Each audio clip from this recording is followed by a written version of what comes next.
तो क्या है, हम भारत के लोग में इसमें क्या हो रहा है, पूरे देश के नागरिक, इस नागरिकों से इसमें शक्ति की प्राप्त होती है।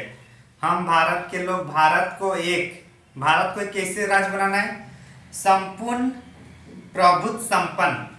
संपूर्ण प्रभुत्व संपन्न का मतलब है कि हमारा जो नीति नियम होगा, इवन जो विदेशी नीति होगी, विदेश की नीति, विदेशों के साथ कैसे व्यवहार करना है, तो इस नीति को बनाने के लिए हम लोग किसी के अधीन नहीं रहेंगे।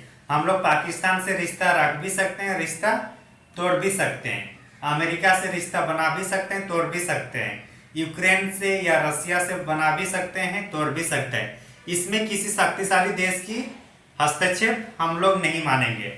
इसका मतलब यही हो रहा है, ठीक ना, प्रभुत्व संपन्न का मतलब हम लोग सर्वे सर्वा है, हम लोग कुछ भी कर सकते हैं, किसी को बताने या किसी को बोलने की जरूरत नहीं है हमारे लिए कि हमें क्या ठीक होगा।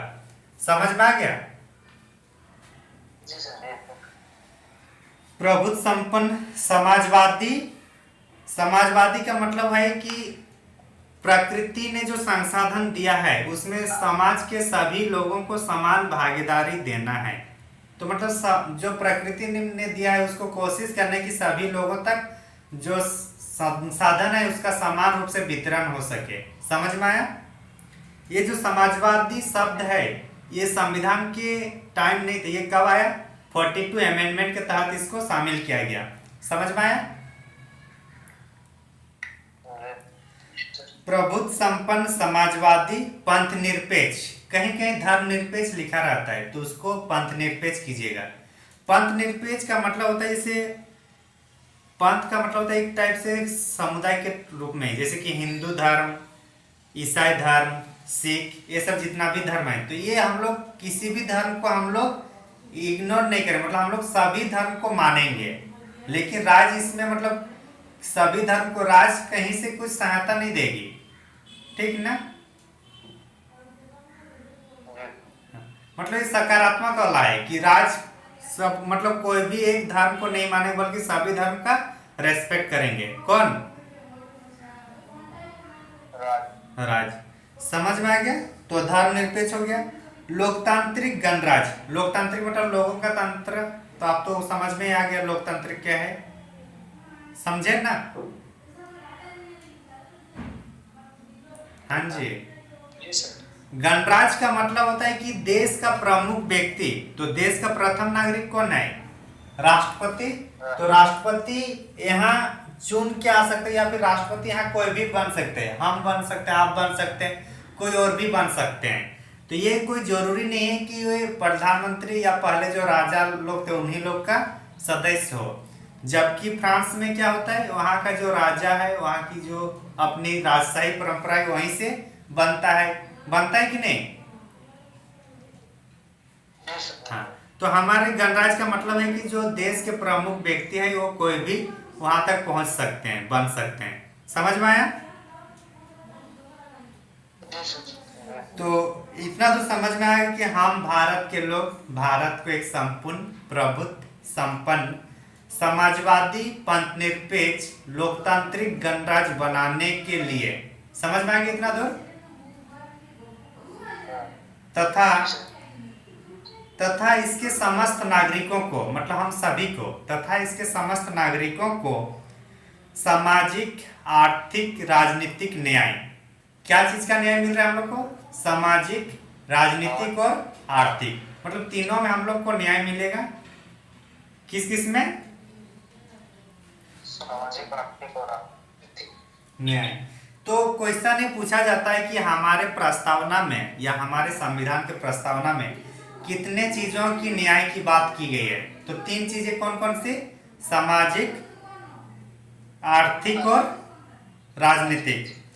तो समाज में सभी को हम लोग न्याय की बात करते हैं, आर्थिक में भी सभी को हम लोग ट्राई करते हैं कि ज्यादा गरीबी और अमीर की ज्यादा मतलब फैसला ना रहे, उसको कम करने का प्रयास किया जा रहा है। तभी तो हम लोग टैक्स लगा रहे हैं ना, जो ज्यादा इनकम कर रहे हैं उसको ज्यादा टैक्स दे रहे हैं, टैक्स लगा रहे हैं, लगाते हैं कि नहीं? तो आर्थिक व राजनीतिक में अभी सबको न्याय, सबको एक वोट सिस्टम है ना, या अमीर लोग को ज्यादा वोट मिलता है? हाँ, तो क्या है, सामाजिक आर्थिक राजनीतिक न्याय, मतलब ये तीनों न्याय हम लोग को प्रस्तावना में लिखा हुआ है। समझ में आ गया? हाँ, तो इसलिए जब कभी भी स्कूल में पढ़ाना है तो ये हम लोग को रट्टा मारने वाला नहीं होना चाहिए, तोता वाला नहीं होना चाहिए। हम लोग को इसकी मीनिंग को समझना जरूरी है। क्या जनक? जी सर। हाँ रट्टा मान लिए थे पहले ऊपर। हाँ, तो रट्टा नहीं मानना, हम लोग समझना है कि इसमें बोलना कैसे रहे। यही तो पूरा संविधान का फीलिंग्स है इसी में। तो सामाजिक आर्थिक राजनीतिक न्याय नेक्स्ट पॉइंट में है। विचार, मतलब हम लोग जो आचार विचार की बात करें, विचार अभिव्यक्त, अभिव्यक्त मतलब हम लोग जो दिखाना या जो हम लोग अभिव्यक्त करना चाहते हैं, हम लोग के अंदर की भाव को, उसी को बोलते हैं ना अभिव्यक्त करना। विचार अभिव्यक्त, धर्म जानते हैं आप लोग, विश्वास मतलब भी जानते हैं कि विश्वास जो है, विचार अभिव्यक्त, धर्म, विश्वास और उपासना। उपासना का मतलब पूजा पाठ करना। हम भगवान को, कौन से भगवान का पूजा करें, सोमवार को करें या मंगलवार को करें, खाकर करें या बिना खाकर करें, सब ये सब हम लोग की अपनी स्वतंत्रता है। तो ये सब की स्वतंत्रता कौन दे रही है हम लोग को? संविधान। ठीक ना? हर एक धर्म को अपना पूजा पाठ अपनी पद्धति के अनुसार पूजा करने की अधिकार दी गई है। तो ये लाइन हो रही फाइनली, विचार अविवेक, धर्म, विश्वास और उपासना की स्वतंत्रता। समझ में आ गया?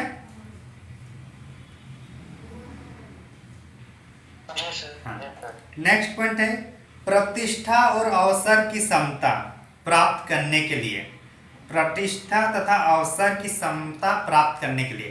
प्रतिष्ठा मतलब जैसे अभी प्रतिष्ठित व्यक्ति हेमंत सोरेन हो सकते हैं, नेता लोग मुख्यमंत्री हो सकते हैं, राज्यपाल हो सकते हैं, कोई बड़े व्यक्ति हो सकते हैं। तो वहां तक पहुंचने के लिए हम लोग एक समानता होना चाहिए, हम सब वहां तक पहुंच सकते हैं। तो उसके लिए क्या होगा? अवसर की समता होना जरूरी है, मतलब सबको अपॉर्चुनिटी मिलना चाहिए। समझ में आया? आज चंपा सोरेन मुख्यमंत्री बने ना, गीता सोरेन तो नहीं बनी ना। हाँ, तो मतलब कोई भी बन सकते हैं। वही है कि प्रतिष्ठा और अवसर की समता प्राप्त करने के लिए तथा व्यक्ति की गरिमा, व्यक्ति की गरिमा मतलब कि हमारी अपनी एक डिग्निटी है, सेल्फ रेस्पेक्ट जिसको हम लोग बोलते हैं, है कि नहीं? तो व्यक्ति की गरिमा हो गया, व्यक्ति की गरिमा और राष्ट्र की एकता।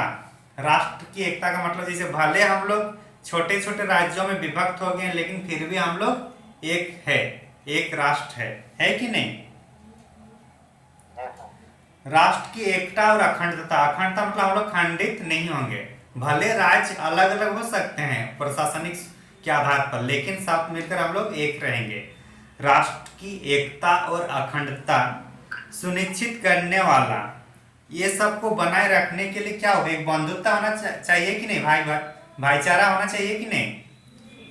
जी सर, चाहिए। हाँ, तो ये सबको एक साथ करने के लिए मतलब प्रतिष्ठा और अवसर की समता प्राप्त करने के लिए तथा व्यक्ति की गरिमा और राष्ट्र की एकता तथा अखंडता को सुनिश्चित करने वाला बंधुत्व बढ़ाने के लिए दृढ़ संकल्पित होकर, मतलब अपने आप को एक मजबूत रखना होगा कि सब मतलब आपस में मिलजुल कर रहे। नहीं तो क्या होता है कभी कभी, अभी क्या है थोड़ा ज्यादा हम लोग देखने को मिल रहे सांप्रदायिक दंगे, कभी कभी कभी राम मतलब कभी जुलूस में तो कभी मोहर्रम में, कुछ ऐसा हो रहा है कि नहीं हो रहा है? तो बोल रहे ये सब नहीं होकर हम लोग को एकता और अखंडता को बनाए रखने के लिए बंधुत्व भाईचारा को मजबूत करना पड़ेगा। समझ में आ रहा है ना? जी सर। हाँ, बाद में लिख रहे अपनी इस संविधान सभा में आज दिनांक 26 नवंबर 1949 को एतद द्वारा इस संविधान को अंगीकृत, अधिनियमित और आत्मार्पित करते हैं। तो ये कब बन रहा है? 26 नवंबर। तो इसका मतलब है कि जो प्रस्तावना को अंगीकृत कब किया गया है? 26 नवंबर 1949 को। जिस दिन मतलब ये मतलब हम लोग जिस दिन संविधान दिवस के रूप में मानते हैं और जिस दिन संविधान बन के तैयार हो गया था, उसी दिन को मानते हैं ना। जी सर। तो इतना सारा हम लोग का इसमें दार्शनिक पहलू या जो बोले उसके अंदर की बात है, इसको समझना है। तो क्वेश्चन ये पूछता है कि इसको अरेंज करने देगा कि समाजवादी, पंथनिरपेक्ष, स्वतंत्रता, अखंडता, एकता को मतलब अकॉर्डिंग मतलब क्या बोलते हैं उसको शुरू से सजाना है कि कौन पहले आएगा कौन बाद में आएगा, उस टाइप से। समझ में आ गया? दूसरा होगा कि इसमें जैसे कि न्याय कितने प्रकार के दिया गया है, स्वतंत्रता किस किस की बात की दिखी गई है, एकता और अखंडता किसका है, ये सब हम लोग को देखना है। तो यहाँ जैसे कि सामाजिक, आर्थिक, राजनीतिक न्याय, बहुतों लोगों को राजनीतिक न्याय नहीं मिला, आर्थिक न्याय नहीं मिला ना। जैसे कोई अमीर है जिनका करोड़ों पैसा है, कोई छोटा मतलब जिसको महीने में 500 रुपया भी इनकम नहीं है कि नहीं? लेकिन हम लोग को क्या बोल रहे हैं कि इसकी न्याय मिलेगा। तो ये बोल रहे हैं कि संविधान में कि ठीक है यहाँ हम लोग प्रयास करेंगे, लेकिन इसके लिए आप कोर्ट नहीं जा सकते हैं कि अंबानी के पास इतना पैसा और मेरे पास इतना कम क्यों है, ये हम लोग का ये न्याय नहीं हो रहा है, तो इसको लेकर हम लोग कोर्ट नहीं जा सकते हैं। समझ में आया? तो इसका मतलब है कि जो प्रस्तावना है ये कोर्ट मतलब ये क्या है, इतना शक्ति, इसको इतना शक्ति नहीं दिया गया है कि इसके आधार पर हम लोग कोर्ट में क्लेम कर सकते हैं।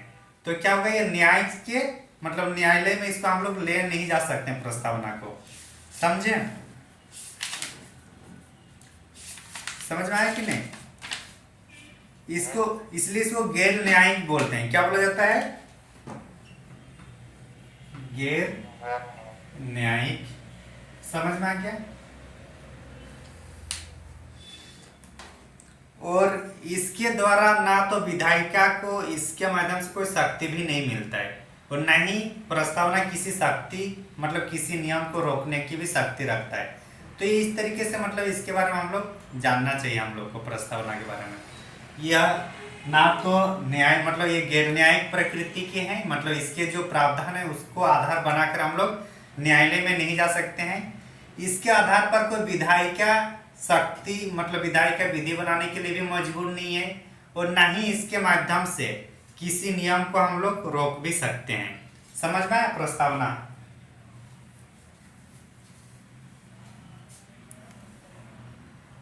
आया कि नहीं जी? आ गया सर।